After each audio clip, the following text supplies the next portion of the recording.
Hello students, आज के lecture में हम देखने वाले हैं पीसमील डिस्ट्रीब्यूशन ऑफ कैश इस चैप्टर के सम। सो स्टूडेंट्स, अगर आपने इस चैप्टर का कंसेप्ट का लेक्चर नहीं देखा है तो पहले आप कंसेप्ट का लेक्चर देख लीजिए ताकि आपको जो सम है वो और इजी तरीके से समझे। कंसेप्ट के लेक्चर का लिंक आपको इस वीडियो के डिस्क्रिप्शन में भी मिल जाएगा। तो शुरू करते हैं क्वेश्चन। तो जैसे कि हमने कंसेप्ट में डिस्कस किया कि सबसे पहले हमें इन चैप्टर के सम को सॉल्व करने के 3 स्टेप्स है। पहले स्टेटमेंट ऑफ एक्सेस कैपिटल बनाना, उसके बाद ऑर्डर ऑफ लायबिलिटी और स्टेटमेंट ऑफ डिस्ट्रीब्यूशन। तो स्टेटमेंट ऑफ एक्सेस कैपिटल बनाने के लिए मैं हमेशा आपको कहता हूँ कि पूरा क्वेश्चन हमें रीड करना नहीं है, राइट। हमें खाली उसके लिए प्रॉफिट शेयरिंग रेशियो चाहिए होता है, पार्टनर्स के कैपिटल, और अगर सम के अंदर कोई रिजर्व या प्रॉफिट एंड लॉस का बैलेंस है तो उनको यूज़ करके हम लोग पहले स्टेटमेंट ऑफ एक्सेस कैपिटल बना लेते हैं। उसके बाद हम बाकी का पूरा इन्फॉर्मेशन यूज़ करेंगे, तो इसके लिए ये हम लोग बाद में पढ़ेंगे, ठीक है। तो शुरू करते हैं। यहाँ पर अभी क्या दिया है देखिए, A B and C were in partnership sharing profit and losses in the ratio 2:1:1 का है। They decided to dissolve the partnership on the basis of following balance sheet. Liabilities में आपको क्रेडिटर दिया हुआ है, लोन दिया है जहाँ पर उन्होंने कहा ऑन मॉर्गेज है लोन, राइट, प्रीमाइसिस के बदले, राइट। तो मतलब आपने प्रीमाइसिस को मॉर्गेज रखकर लोन लिया हुआ है 30,000 का।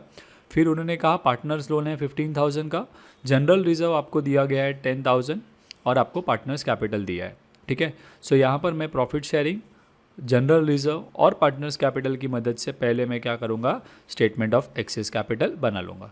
तो आइए सबसे पहले स्टेटमेंट ऑफ एक्सेस कैपिटल का फॉर्मेट बना लेते हैं।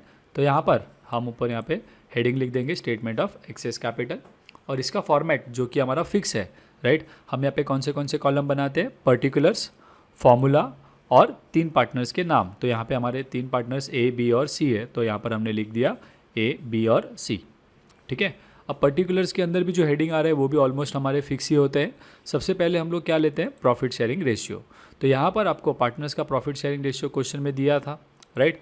कितना कहा था, 2:1:1। सो ए का 2 है उसमें, बी का 1 और सी का 1। इसके बाद आपको लेना है आपका कैपिटल के अमाउंट। तो तीनों पार्टनर के जो कैपिटल के बैलेंसेस है वो लिख देंगे। तो हमें क्वेश्चन में देखिए लायबिलिटी में कैपिटल ए का दिया था 50,000, बी का दिया था आपको 40 और सी का आपको दिया था 23,000। तो हमने उनके कॉलम में लिख दिया। अब इसके बाद सब में क्योंकि आपको रिजर्व दिया हुआ है तो आपको एडजस्टेड कैपिटल निकालना होगा। सो रिजर्व पहले आप पार्टनर्स में क्या कर देंगे, डिस्ट्रीब्यूट कर देंगे। सो रिजर्व का आपको अमाउंट 10,000 दिया था। इस 10,000 रुपीज़ को आपको तीनों पार्टनर्स में उनके प्रॉफिट शेयरिंग रेशियो के हिसाब से डिवाइड करना है। सो अगर आप प्रॉफिट शेयरिंग रेशियो का टोटल करेंगे 2, 1 और 1 तो टोटल होता है 4, राइट।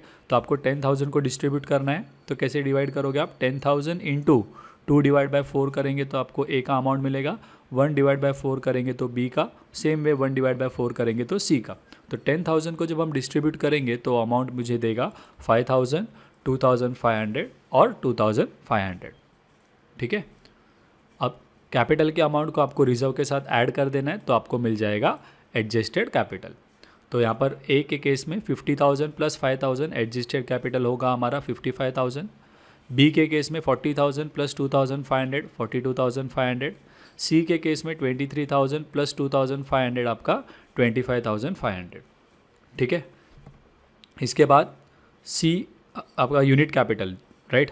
तो आपका नेक्स्ट हेडिंग क्या आता है, यूनिट कैपिटल। अभी आपको 3 चीज़ें फिक्स है ना, आपकी यूनिट, बेस और प्रोपोर्शनेट कैपिटल, ठीक है ना। तो यूनिट कैपिटल कैसे निकालते हैं हम, adjusted capital divided by profit sharing ratio करना है।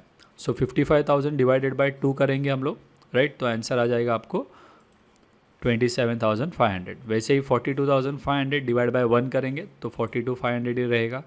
25,500 डिवाइड बाय 1 करेंगे तो 25,500। अब इन तीनों में जो भी हमारा स्मॉलेस्ट वैल्यू होता है वो हमारा क्या बनता है, बेस कैपिटल, ठीक है ना। तो यहाँ पर हमारा जो बेस कैपिटल है, राइट, वो कौन सा बनेगा, तीनों में से सबसे छोटा है आपका 25,500। तो वो मैं यहाँ पे ले लेता हूँ 25,500। अब ये 25,500 का मदद से हमें प्रोपोर्शनेट कैपिटल फाइंड आउट करना है। तो 25,500 इंटू 2 करेंगे तो ए का प्रोपोर्शनेट कैपिटल आपको मिल जाएगा 51,000। बी के केस में 25,500 इंटू 1 करना पड़ेगा, सो आपको मिलेगा 25,500। सी के केस में भी इंटू 1 करेंगे तो मिलेगा 25,500। अब आपको एडजस्टेड कैपिटल में से प्रोपोर्शनेट कैपिटल माइनस करना है तो आपको क्या मिल जाएगा, एक्सेस कैपिटल मिल जाएगा। सो 55,000 माइनस 51,000 आंसर आएगा यहाँ पे 4,000। 42,500 माइनस 25,500 आंसर आ जाएगा आपको 17,000। फिर यहाँ पर 25,500 माइनस 25,500 आंसर आ जाएगा आपको नील। ठीक है, तो जब भी आप एक्सेस कैपिटल निकालोगे तो पहले 3 पार्टनर में से कोई तो एक पार्टनर आपका क्या हो जाएगा, नील हो जाएगा। अब बाकी दोनों के लिए आपको कंटिन्यू करना है सेम चीज़ें। तो वापस से मैं इन दोनों पार्टनर्स ए और बी का कैलकुलेशन करूँगा, उनमें से एक एक्सेस कैपिटल हमें फाइंड करना होगा। तो पहले प्रॉफिट शेयरिंग रेशियो ले लेते हैं। तो ए और बी में आपस में प्रॉफिट शेयरिंग क्या था, 2 और 1। तो हम लोग ए केस में 2, बी केस में 1 लिख देते हैं। इसके बाद न्यू यूनिट कैपिटल आपको लेना है। अब यूनिट कैपिटल कैसे निकालते हैं, capital divide by profit share, right. यहाँ पे हमारा जो एक्सेस कैपिटल हमें मिला था वही हमारा कैपिटल हो जाएगा। सो 4,000 डिवाइडेड बाय 2,000 करेंगे तो यहाँ पे मिलेगा आपको 2,000। 17,000 डिवाइड बाय 2 करेंगे तो यहाँ पे आंसर डिवाइड बाय 1 करेंगे तो आंसर मिलेगा आपको 17,000। अब इन दोनों में से आपको जो स्मॉल वैल्यू रहेगा वो आपका क्या बनेगा, बेस कैपिटल होगा। जो 2,000 आपका जो है वो बेस कैपिटल हो जाएगा। फिर बेस कैपिटल को हम लोग रेशियो से मल्टीप्लाई करते हैं तो हमें क्या मिल जाएगा, प्रोपोर्शनेट कैपिटल। सो 2,000 हमारा बेस कैपिटल था, तो 2,000 इंटू 2 यानी 4,000, फिर 2,000 इंटू 1 यानी 2,000। अब मुझे क्या करना है, यहाँ पर न्यू एक्सेस कैपिटल फाइंड करना है, राइट।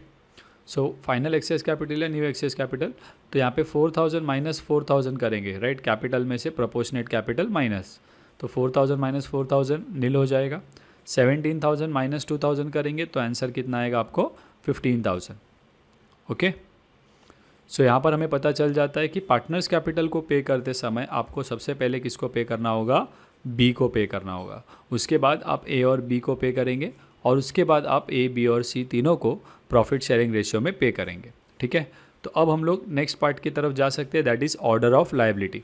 अब ये ऑर्डर ऑफ लायबिलिटी लिखने से पहले हमें पूरा क्वेश्चन आगे का रीड करना होगा। तो क्या दिया है देखिए, तो अब हम लोगों ने लायबिलिटी साइड तो ऑलरेडी पढ़ा था।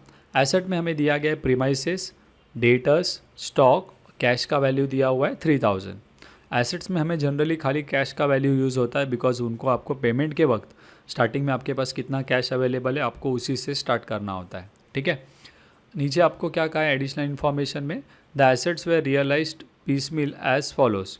ठीक है, जून मंथ में, जून 2013 को उन्होंने कहा 5,000 received after meeting in full the mortgage loan. इसका मतलब क्या है, आपका जो मॉर्गेज लोन था, राइट, वो मीट करने के बाद यानी कि पूरा पेमेंट करने के बाद आपके पास कितना पैसा बच रहा है, 5,000 रुपीज़ आपके पास आया है फर्स्ट रियलाइजेशन से। इसका मतलब ये लोन रिपे हो गया है कि आपने प्रीमाइसिस के सामने उसको मॉर्गेज रखा था, राइट। सो प्रीमाइसिस बेचकर हमने वो लोन क्या कर दिया, रिपे कर दिया और उसके बाद भी हमारे पास 5,000 रुपये बचे हुए मिले हैं हमको बोला। ठीक है, सो रियलाइजेशन में हम लोग क्या करेंगे, ये 5,000 लिखेंगे जून में, लेकिन साथ ही आपको ये भी बात याद रखनी है कि लायबिलिटीज़ पे करते समय आपको लोन को पे करना होगा नहीं, क्योंकि उन्होंने ये 5,000 जो दिया है वो लोन रिपेमेंट होने के बाद इतना पैसा हमें बचा है ऐसा बोला है।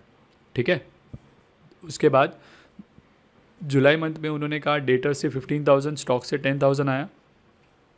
इसका मतलब जुलाई में टोटल रियलाइजेशन हो जाएगा आपका 25,000 का। अगस्त के केस में हम देखेंगे तो अगस्त 2013 में डेटर से 20,000, स्टॉक से 25,000 का है। इसका मतलब टोटल मिलेगा आपको 45,000। सितंबर के मंथ में उन्होंने कहा डेटर से 17,000 आया है और स्टॉक से 23,000 मिले। तो 17 प्लस 23 कितना हो जाएगा आपका 40,000। इसके अलावा उन्होंने कहा the remaining stock was taken over by B at an agreed value of 3,000। मतलब हमारा स्टॉक जो है थोड़ा सा बचा हुआ है ये सब एडजस्टमेंट्स के बाद, तो वो स्टॉक वो कौन लेके गया, हमारा पार्टनर लेके गया है कितने वैल्यू पर, 3,000। इसका मतलब जो भी हमारा लास्ट रियलाइजेशन होगा सितंबर, उसमें हम लोग ये 3,000 रुपीज़ अलग से क्या करेंगे, ऐड करेंगे, बिकॉज इतना वैल्यू हमें पार्टनर से उस एसेट के लिए मिल जाएगा। उसके बाद उन्होंने कहा the sundry creditors were settled for 4,000।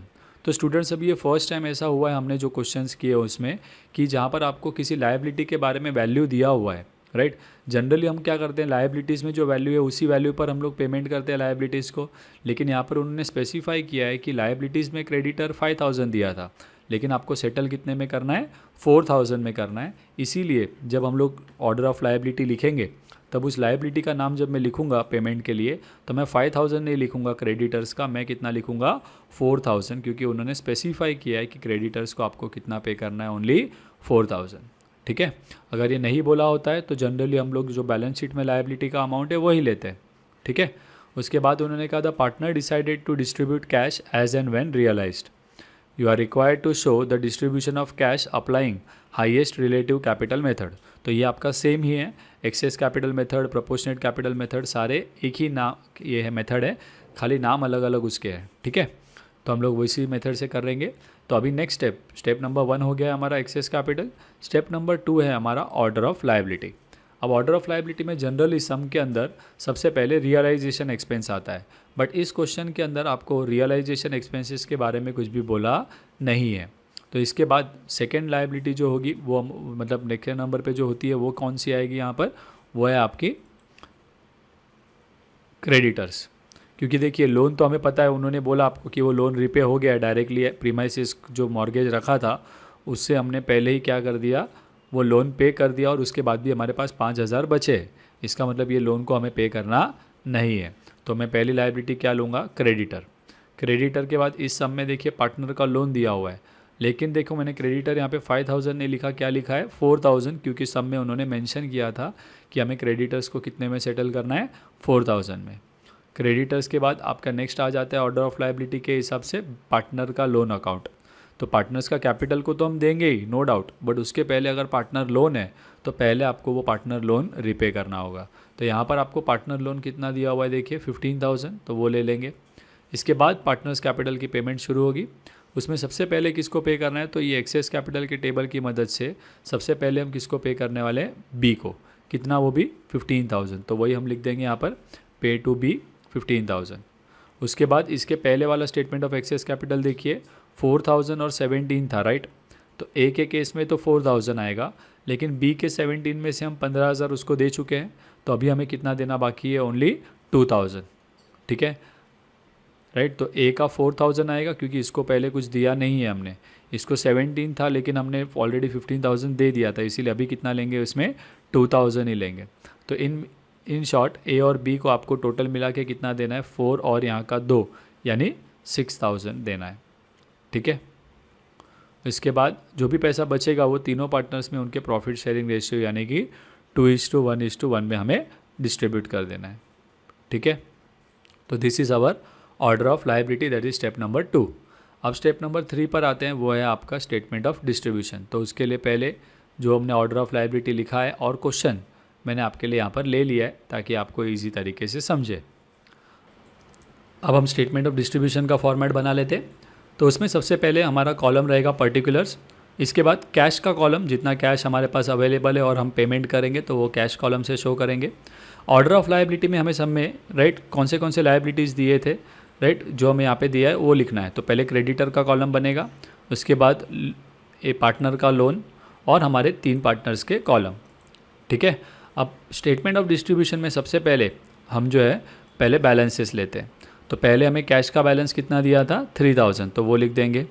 Creditors का हमें ऐसे तो 5000 दिया था, लेकिन हमें सब में कहा गया है कि क्रेडिटर्स को हमें कितने में सेटल करना है, 4000, इसीलिए हम क्रेडिटर का वैल्यू 4000 लेंगे। ए लोन की बात करें तो उसका अमाउंट था 15000।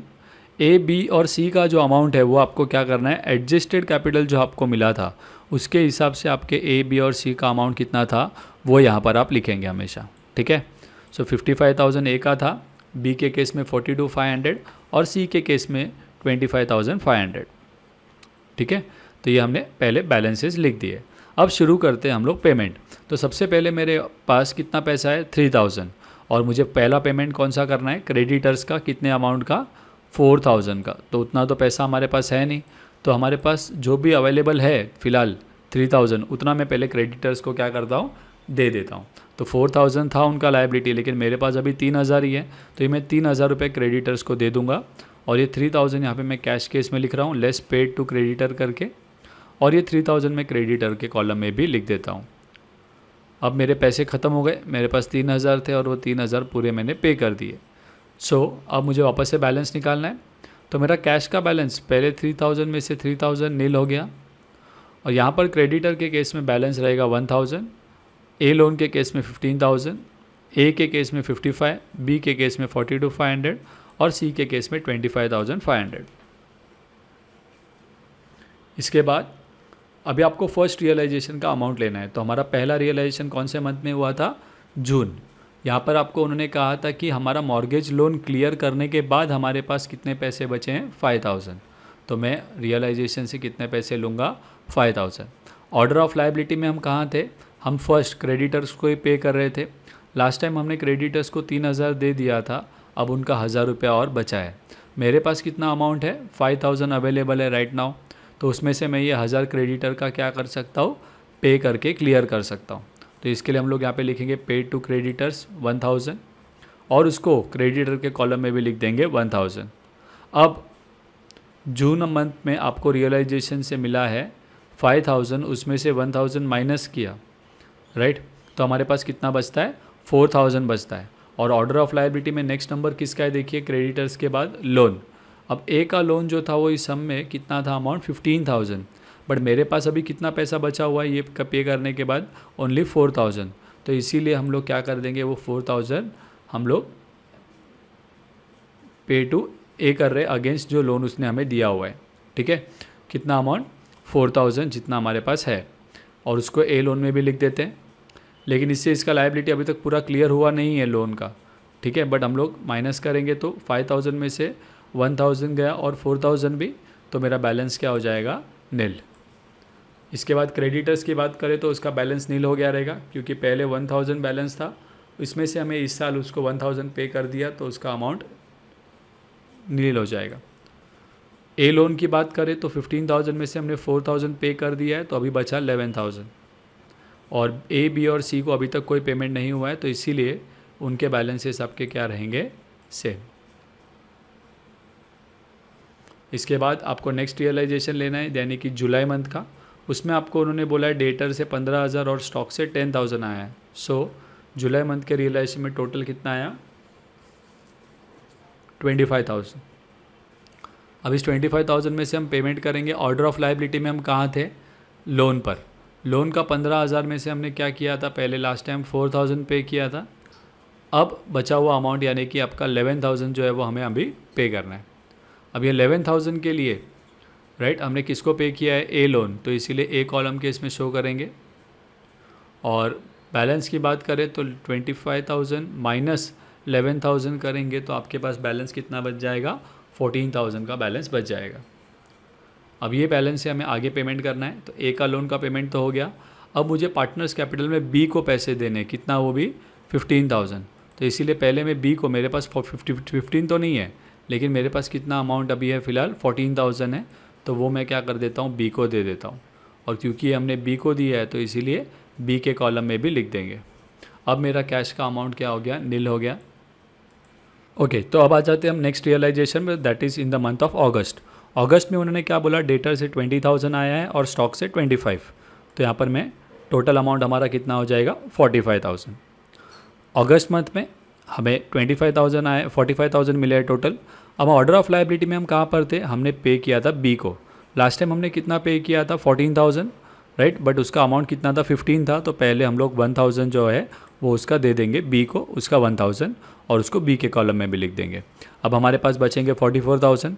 उसमें से मुझे ए और बी को मिला के कितना देना है? 6,000 देना है, राइट, इन द रेशियो 2:1। तो इसका मतलब ए और बी को आपको टोटल कितना देना है? 6,000, और इसको 2:1 में पे करना है, यानी कि अमाउंट आ जाएगा वहाँ पे ए के केस में 4,000 और बी के केस में कितना आ जाएगा? 2,000। अब इसके बाद जो भी पैसा बचता है वो हम लोग तीनों पार्टनर्स में क्या करते हैं? प्रॉफिट शेयरिंग रेशियो में डिस्ट्रीब्यूट करते हैं। तो इस क्वेश्चन में आपको प्रॉफिट शेयरिंग रेशियो क्या दिया था? 2:1:1। कितना पैसा बच रहा है आपका? तो 45,000 माइनस 1,000 माइनस 46,000। जो पैसा बच रहा है वो हम लोग तीनों पार्टनर्स ए, बी और सी में प्रॉफिट शेयरिंग रेशियो में डिस्ट्रीब्यूट करेंगे। तो वो अमाउंट आ जाएगा 38,000। तो 38,000 इंटू 2:1:1 करेंगे तो आपको अमाउंट्स मिलेंगे 19,000, 9,500 और 9,500। और अब अमाउंट माइनस करेंगे सब में से, तो तो आपको यहाँ पे कैश का अमाउंट नील आ जाएगा। क्रेडिटर्स और लोन तो पहले ही पे हो चुका है, तो अभी ए के केस में देखेंगे तो 55,000 में से हमने 4,000 और 19,000 पे किया था, तो अभी बचा 32,000। बी के केस में 28,500 में से 1,000, 2,000 और 9,500 पे किया गया है, तो अभी बचेगा 16,000। सी के केस में 25,500 में से 9,500 माइनस करेंगे तो आंसर आ जाएगा 16,000। ठीक है, अगस्त का रियलाइजेशन हो गया। अभी लास्ट रियलाइजेशन आपका सितंबर मंथ का है। सितंबर के रियलाइजेशन में उन्होंने क्या बोला, देखिए दिसंबर का 17,000 और स्टॉक का कितना आ रहा है, फाइनली 23,000 आ रहा है। इसका मतलब टोटल क्या है यहाँ पर,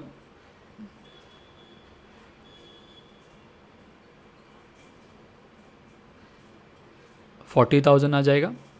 इसके अलावा क्योंकि ये लास्ट रियलाइजेशन है तो सब में आपको बोला था कि the remaining stock was taken over by B at an agreed value of 3,000। मतलब हमारा एसेट जो है वो पार्टनर लेके जा रहा है कितने वैल्यू पर, 3,000 पर, तो वो भी हमारे लिए ऐड हो जाएगा। तो stock taken over by B receive किया हमने कितने अमाउंट के लिए, 3,000। सो 40,000 प्लस 3,000 कितना हो जाएगा, 43,000 हो जाएगा। अब इस 43,000 को हम तीनों पार्टनर्स में उनके प्रॉफिट शेयरिंग रेशियो में डिस्ट्रीब्यूट करेंगे, बिकॉज ऑर्डर ऑफ लायबिलिटी में सारे पेमेंट्स मोस्टली हमारे हो गए हैं।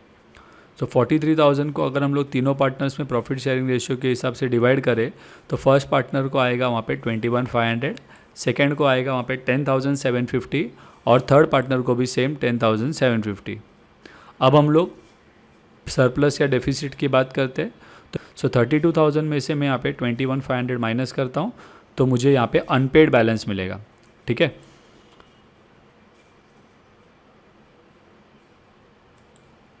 $10,500 का 16,000 में से हम 10,750 माइनस करेंगे तो आंसर आ जाएगा वहाँ पे 5250। 16,000 में से 10,750 माइनस करेंगे तो आंसर आ जाएगा आपको अगेन 5250। तो यहाँ पर हमने जो अमाउंट पे किया है और जो बैलेंस था, राइट, उसमें बैलेंस बड़ा है और हमने पे कम किया है, इसीलिए हमें यहाँ पे क्या मिला, अनपेड बैलेंस मिल रहा है।